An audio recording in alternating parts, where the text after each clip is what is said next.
Hello all, welcome to the channel. Today we're going to be exploring why America needs as many citizens as possible and shouldn't just be admitting immigrants from all over the globe, but actively recruiting and even transporting them. To see why that is, it helps to take a quick look at the role of immigration across history. With the preserved wisdom and writings passed down from the founders of Western civilization in ancient Greece and Rome having had such a large impact on America's founding, that seems like a fitting place to start, and much of our information concerning how they dealt with immigration comes from Roman authors Tacitus and Cicero, with ancient Greece's nations of Sparta and Athens each having once served as the West's lone superpower. The historian Tacitus recorded the Roman Emperor Claudius as having reduced the entire downfall of those once dominant nations to their inability to assimilate peoples that they had bested in battle, explaining what was the ruin of Sparta and Athens but this, that mighty as they were in war, they spurned from them as alien those who they had conquered. After the Romans conquered the Greeks, as opposed to the Greek legal system that had such difficulty assimilating other cultures, the Roman legal system was far more accommodating of the many diverse peoples that their armies defeated, quite often giving them status as Roman citizens and incorporating their gods into the Roman pantheon. Perceiving the tremendous advantages that the Roman immigration policy offered, the politician slash philosopher Cicero explained that immigration could only make Rome stronger, insisting that an influx of new citizens with wildly contrasting backgrounds would augment Roman knowledge, perspectives, and that as their cultures integrated with Roman law, more people working towards the same goals had synergistic reverberations. However, just like the Greeks, the Romans quickly became victims of their own success and bred hypocrite politician businessmen like the famous Cato the Elder, inspiration for the conservative, ostensible think tank known as the Cato Institute. And like so many who would follow, Cato capitalized on Rome's endless flow of slaves from conquered lands that Roman workers couldn't compete with philosophers like Cicero having had such an outsized influence on the composition of our Declaration of Independence, Constitution, and Founding Fathers in general. That now brings us to the history of America's relationship with immigration. With the US population standing at around 4 million at the start of the American Revolution in 1776, not all of our founding fathers were quite so forward-thinking as Cicero, with some like the scientist philosopher Benjamin Franklin fearing that his home state of Pennsylvania was seeing so many German immigrants that they would soon take over. Despite such naysayers, our Constitution remains totally silent on the topic of immigration. And in the 1800s, the US took in some 70 million immigrants from across the globe, there only being a single federal law with any impact on immigration up until 1882. That law was John Adams's Alien and Sedition Act, because of course it was John Adams. Immigration suddenly became a problem in 1882 because the US was at the depths of the Gilded Age, an era when US business and government had effectively synthesized, debasing the American working population as a source of infinite slave labor. Accordingly, the Gilded Age saw more Americans subjected to enormous stress, and many took out their frustrations on immigrants, insisting they were destroying the housing market, the job market, being used to rig votes, and degrading American values. As constant targets of xenophobia and nationalism, immigrants endured suffocating anxiety too, and many unsurprisingly turned to the safety and income made possible by organized crime, unfortunately adding to the many tensions already strangling the nation. And though immigration saw its first significant restrictions in 1882, the US still took in some 20 million immigrants over the next 4 decades, when in 1924, immigration became a major problem again. Mirroring the Gilded Age, largely thanks to a Supreme Court that heavily favored commerce over human rights. The Roaring Twenties saw the nation's economic forces unleashed to maraud over the population to their heart's content, accordingly soaring to new heights and tremendously enriching a small proportion of the population, but at the cost of once again crucifying American workers. National stress again skyrocketed, and many took out their frustrations on more readily accessible immigrants rather than the government business hybrid eating them alive. Where the US had been taking in some 150,000 immigrants a month prior, the 1924 legislation cut that to about 150,000 a year, limiting immigration from some nations more than others, but exempting Latin America so American businesses would still have an endless source of cheap labor, with President Coolidge obliviously proclaiming America must be kept American. That, of course, did nothing to fix the nation's overwhelming problems, those problems once again compounded by another major influx of organized crime, but amplified much further when the rabid pleonexia of a largely unregulated economy culminated in the Great Depression. After the Great Depression and World War II, though there was periodic legislation targeting immigration in the following decades, like President Eisenhower's Operation Wetback that deported some 1.3 million undocumented Latin American immigrants, by the late 1980s, most Americans didn't give it much thought. Of course, the nation was still facing significant problems like it always has and will. Problems like high rates of violent crime, the crack epidemic, and the spread of the AIDS virus, but most Americans were still riding the colossal wave of the post-World War II era known as the Golden Age of capitalism, when the US owned a massively disproportionate percentage of the world's wealth, and at the very least, most Americans had legitimate paths to homeownership, financial stability, and healthcare. Consequently, other potential stressors like immigration were much more manageable and of marginal concern for most Americans. Though at the extreme flanks of the Republican Party, there were figures like presidential candidate Pat Buchanan, who was big on borders, immigration, and beloved by America's anti-government militias. At the same time, publications like the notoriously conservative Wall Street Journal were aggressively calling for much more immigration and open borders. They were doing so because more people means more business means more money. And oh boy, did they love them some money. Most Americans even celebrated immigrants who slipped the border in the process of fleeing the Soviet Union.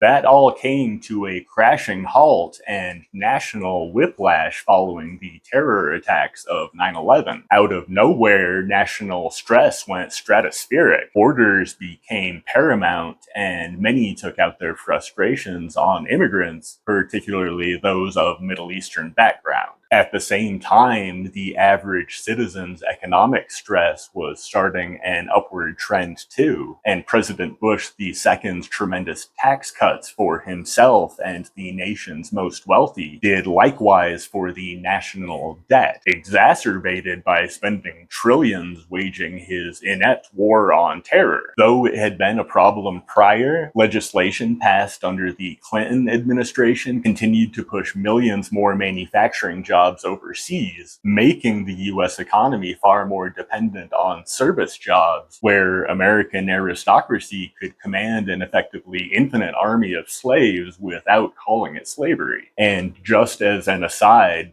that's why we're hearing so many American oligarchs suddenly express their concerns over the falling birth rates, suspiciously similar to the South's pre-Civil War slave owners who were banned from importing new slaves. Other factors had an impact too, and the nation's economic stress accelerated as more American universities became businesses rather than bastions of education, their highest priority transitioning to sinking more Americans into perpetual debt. Amplifying the stress much further, Clinton administration deregulation of financial institutions incentivized banks to give shoddy loans by the millions, leading to the '08 housing crash and the subsequent global financial apocalypse. Deprived of bilking Americans with scam housing loans, US banks and businesses turned to assuming outright ownership over huge swaths of the housing market, tirelessly searching out new ways to prevent Americans from owning homes, building new ones, and keeping them eternally enslaved to rent. Their efforts facilitated by the Obama administration that sold countless foreclosed homes to those banks for pennies on the dollar. More Americans became homeless, and the fuse of national stress kept burning down towards its explosive climax, as seen during the Gilded Age, Roaring '20s, and now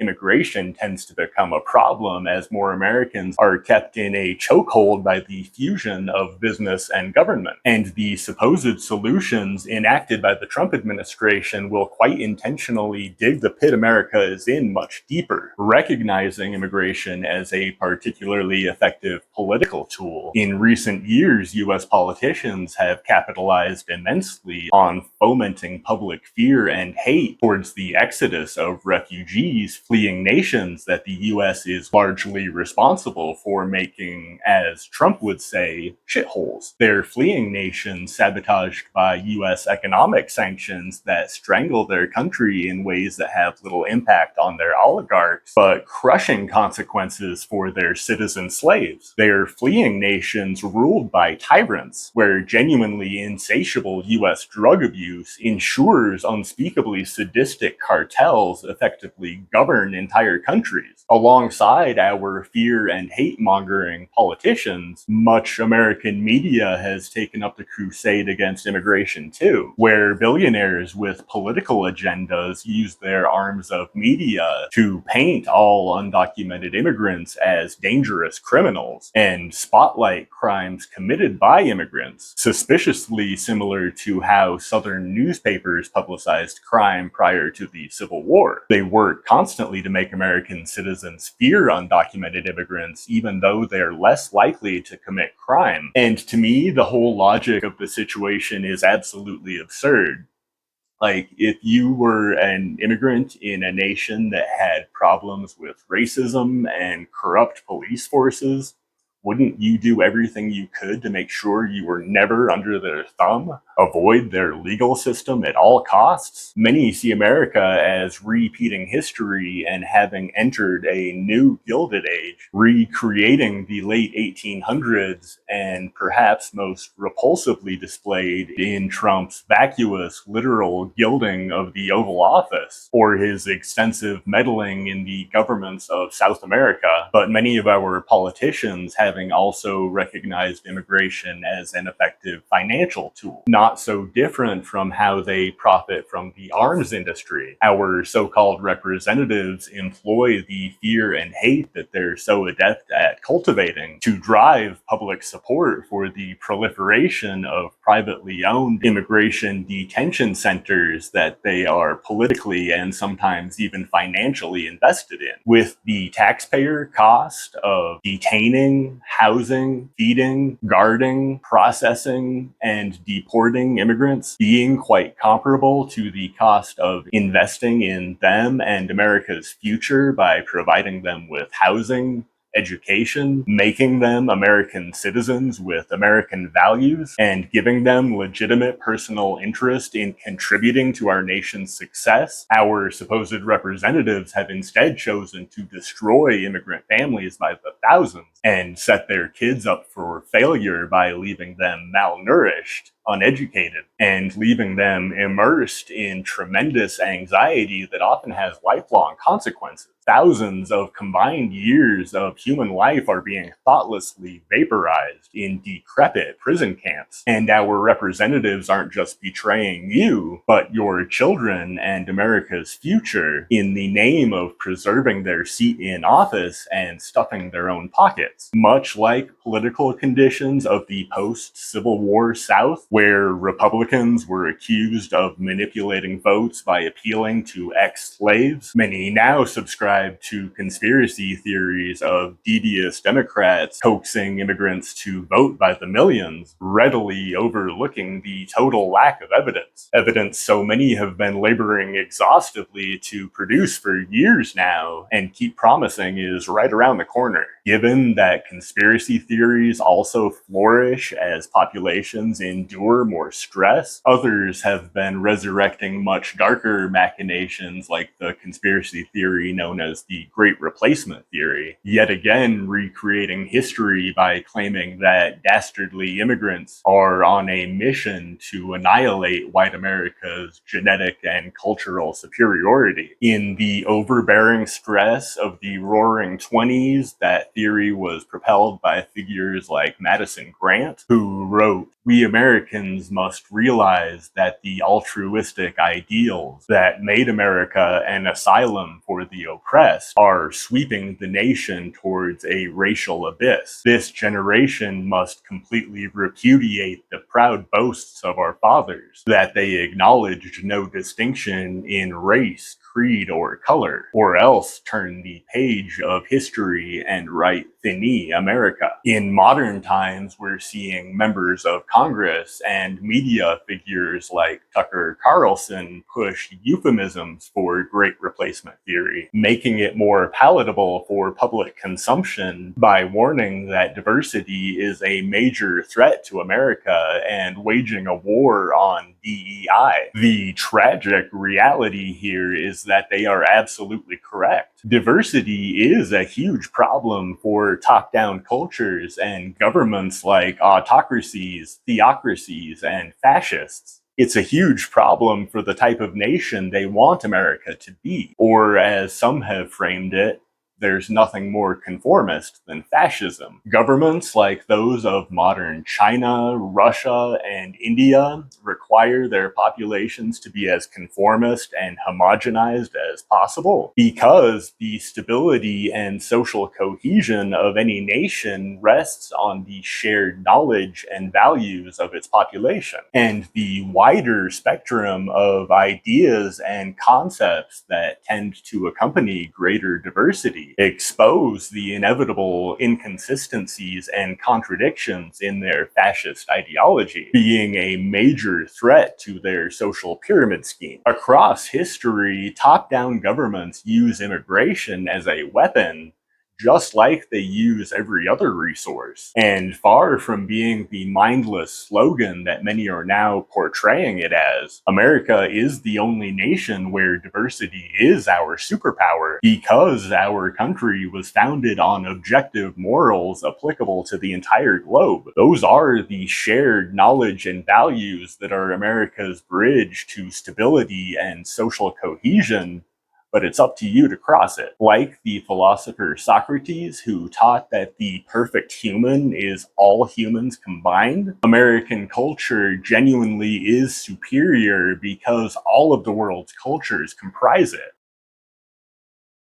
Taking a step back and looking at the issue from a purely practical perspective, new and more advanced technology is the key ingredient that determines which countries will become superpowers. And it's the diverse perspectives of diverse people working in combination that is such an enormously productive catalyst for the advancement of science and technology. Populations that are more free and diverse are inevitably more innovative and inventive, with populations several times over that of the US. Though they've made significant progress in recent decades, the only reason countries like China and India haven't assumed global dominance is because they impede the freedom of their people and seek strictly homogeneous conformist populations. Their governments display many other indicators of fascism too, and were either to gain global superpower status